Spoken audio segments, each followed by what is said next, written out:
forget to like and subscribe. And hit the notification bell so we can go to college and get more knowledge. And when you look at other things, that's where you would be clear if it's a commodity or not. Let's say Ethereum. Well, clearly it's not clear. There's a little bit of a debate whether it is or not. Most people say it's a commodity. If we passed a bright line test, then it would be crystal clear. Ripple XRP, one of the most contentious cases. Obviously, investors and holders of XRP believe that it's not a security, but the SEC's filed, really frozen it for U.S. investors and crippled it, really harming investors instead of protecting investors if, in fact, it is not a security. Welcome back to the CBDC Assets Group. Thank you all for being a part of the group. All right, in this amazing video, there's some heat on Elizabeth Warren and Gary Gensler. Turns out she's palm feeding him answers when they're grilling him at the Senate hearings. So naturally, this means that there's going to be people who are gunning for those positions. And in my opinion, Representative Warren Davis is going hard and trying to make a name for himself after attacking Gary Gensler as a result of his behavior. He's tired of this regulation by enforcement. He wants Gensler removed, and he wants a value of 1-to-1 on stablecoins. Hester Peirce appears to be positioning herself, saying that the SEC could have taken preventative measures, talking to Congress regulatory bodies, so they could have prevented the SBF fiasco with FTX. Last but not least, she says, don't swipe left on crypto. It may have been a bad year, but there's still hope. Hope you guys like it. See you on the next one. Well, you guessed it, House Republicans are making new moves to regulate crypto on Capitol Hill. And last week, they announced the creation of a new subcommittee on digital assets, financial technology, and you guessed it again, inclusion. Joining us to discuss this is Ohio Congressman Warren Davidson. Welcome back, Congressman. Yeah, good to be with you. Thank you for covering this. And so you could create a clear, federally regulated stablecoin so that you'd have clarity throughout the market. This would cover not just relationships with the payments end of things, but also with banks and others, so you could be clear, hey, this is an asset and it's valued appropriately as in a 1-to-1 valuation. So that's probably the crawl phase. I think the walk phase is getting some clarity so that you know what the Securities and Exchange Commission is going to do. They've engaged in regulation by enforcement, and that's frustrated markets quite a lot. I think one of the reasons why stablecoin is important is it's something that's easy for members of Congress to grasp. It's very concrete and tangible. It either holds the dollar-to-dollar match or it doesn't. It's easy to audit those things and have a clear standard. And if you look at how it's related to FTX kind of imploded when it was shown that their stablecoin wasn't a stablecoin at all. FTT was backed by nothing except empty promises of someone that appears to have committed a pretty big fraud. So, this would be, a hook to say this couldn't have even happened in a lot of cases. Billions of dollars in value with their FTT token. So that appears to have been a fraudulently issued, quote, stablecoin. I think it would have, and fundamentally, if we had better markets in the United States. Look, we have like 5% of the world's population. We have almost 25% of the world's GDP, but we have roughly 50% of the world's invested capital. Our markets are incredibly robust. When you look at crypto, 75+% of the liquidity for crypto is offshore. And that's because they're looking for places that provide a clear law. The United States doesn't do that. And normally when you have problems, Congress is ready to provide some sort of law, even if it's a bad one. In this case, Congress, we've had really a nonpartisan, not even bipartisan. There's no real partisanship on whether, we should do some sort of light touch regulation in this space, like was done for the internet. But look, where does this line break? Fundamentally, there are people that hate crypto. I mean, Elizabeth Warren in the Senate Banking Committee has driven the policy over there. Sherrod Brown basically just does whatever Elizabeth Warren tells him to, and she's been hostile to the entire space. So the question is, can we craft a policy that can get through the House and get a fair hearing in the Senate? And if it's really an effective policy, will the Senate move it because it really does do what the SEC is already supposed to do, which is protect investors. And it kind of gets at the heart of, what is the future of capitalism? Is it continue to be kind of, the accredited investor, deal flow for the donor class, protected for the elites? SWIFT just banned, transfers of under $100,000. This is simply targeting retail investors. Well, supposedly the biggest, most sophisticated investors in the world just got scammed and burnt by FTX. So why are you going to block the small retail investors, but somehow permit it for the biggest investors? It really smells bad. It looks like a coordinated effort to kind of harm retail investors and protect the most established incumbents, i.e. the biggest banks, who would be disrupted by a permissionless peer-to-peer payment system like Bitcoin. Yeah, why would we want to adopt China's version of money? I mean, no one wants Chinese money. Why? Because they're a totalitarian regime controlled by the Chinese Communist Party. Even the wealthy people in China want to get their RMB out of China. They want something to protect themselves and their financial future that isn't subject to the whims of Xi Jinping. So, why would we feel, oh gosh, if we don't adopt Xi Jinping's version of money, we're doomed?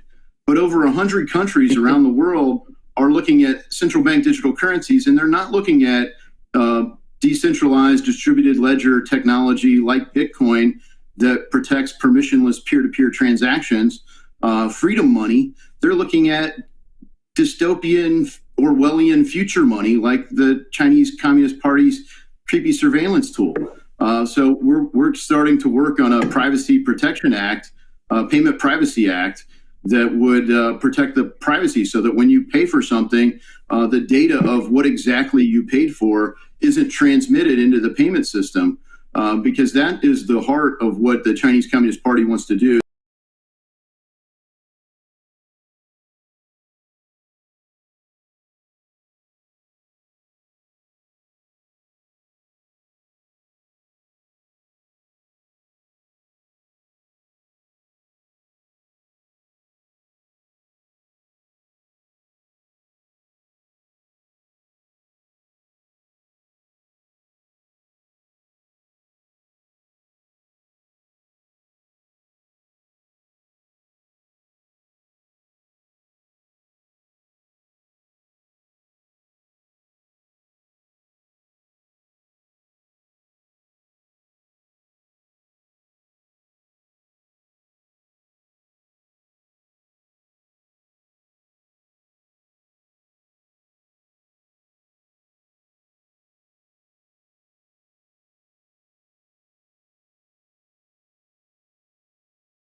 Well, I think Congressman Davidson made the point that if you have a good legal and regulatory framework in the United States, then it's more likely that companies and projects will want to be here and work here, and that people will avail themselves of U.S. entities. So I think that's one piece of it. Now, I think in the crypto area, it is complicated because there are some things that clearly fall within our jurisdiction. There are other things that we probably need to get congressional directive from, and Congress may decide that the SEC is not the right regulator for some or all of crypto, and so that is necessary for us to understand as well. But we could have laid the groundwork, and we could have gone to Congress and said, look, here's what we think we have authority over. Here's where we think we need clear authority, more clear authority, or we need additional authority. And we could have done that jointly with the CFTC, which I think would have been particularly productive. But instead, we've all been bringing enforcement actions and not really sat down and had those important conversations. So, Commissioner Peirce, with that said, it seems to me you don't believe that it's clear as to what commission currently should regulate the spot markets. Now, do you think that that's the case? I want to confirm that you don't think that it's clear. If you don't think it's clear, do you think Congress should act as soon as possible to create the rules that would determine what commission is, the CFTC, or if it's the SEC or something else, should be monitoring and regulating the spot crypto markets? The arguments that have come from the commission regarding crypto tokens, I think, are not legally precise enough, and those are the grounds on which people say yes, the SEC should have the spot market jurisdiction, which is there are a lot of statements out there saying there are 10,000 tokens out there, and most of those are securities, and that would sort of imply that the spot markets are ours to regulate. But I argue that the legal analysis is really much more nuanced than that, and I think we need to exercise that nuanced analysis. Token offerings, that's one thing. You assess those to see whether or not they satisfy the Howey test, but that really doesn't tell you anything about the underlying token, about whether or not that itself is a security. And that is what would be trading on a spot market. And so then the question is, do we think there needs to be a federal regulator for crypto spot markets? And if so, does Congress want that to be the SEC, the CFTC, self-regulatory entity, some other entity? Does Congress even think there needs to be a federal spot market regulator? If Congress decides, yes, we want to have a spot market regulator at the federal level, I can make a good case that the SEC would be good at doing that. We have a lot of experience regulating exchanges. We have a lot of experience regulating retail-oriented exchanges. So one could make that case. But I think the first question is to decide, is there a call for a federal regulator of spot markets? Some people say absolutely yes. Others might not agree with that. Commissioner, you made some remarks recently at an event, and the closing remarks, the closing statements were something like, last year was so brutal for crypto that some people want to relegate it to the dustbin of failed experiments. And then interestingly, you said, rather than swiping left on crypto, we should remember that new technologies sometimes take a long time to find their footing. You ended very interestingly by saying, sure, sometimes people make very bad decisions on behalf of themselves or their families, but handing over the keys to the government does not ensure that decisions will be good. And you end in the last line by saying, I guess we'll be taking, if you think the government should step in when people make stupid decisions, I guess we'll be taking over your favorite dating app too. Regu-date anyone, ? Is what you ended on. I just want to understand, everyone keeps talking about the CFTC, the SEC, and Congress not doing their part, regulation by enforcement, but the role of the people, are you holding them responsible too as investors for not being responsible? But if you're doing that, then do you hold the SEC and regulatory bodies themselves are responsible for not advocating enough caution? I've always been someone who believes that regulation is a last resort and not a first resort, because doing regulation well is very difficult, and it's always better to try to do things through the marketplace, for example, through voluntary efforts. Sometimes regulation is necessary, so that's an instance when then we have to figure out, how do we design the regulation to work as well as it can work. So part of that message, though, when I give the message that I think regulation is not a first resort, but it's a last resort, I say, but that means that we as citizens have a responsibility for our own decisions, for making good decisions and for bearing the consequences when they're not good. And I think a lot of people agree with me when times are good, that it's better to have a broader, freer domain where individuals can make their own choices. Perhaps fewer people agree with me when things go wrong.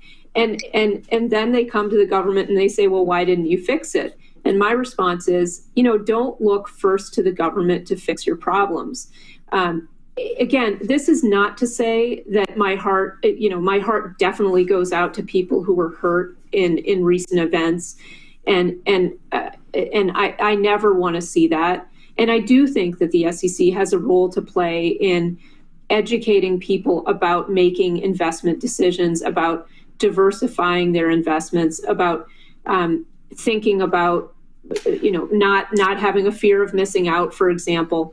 And that applies to the securities markets. It also applies to other kinds of markets. Those lessons are very applicable. I think we need to do a better job educating our children earlier in life about financial decision making. So that doesn't have to be the SEC. Right. I think that should be the schools. But so certainly I do preach a message of individual responsibility and limited government, and where government acts, I think we should try to do it as well as possible. And I think we haven't done that here in this space.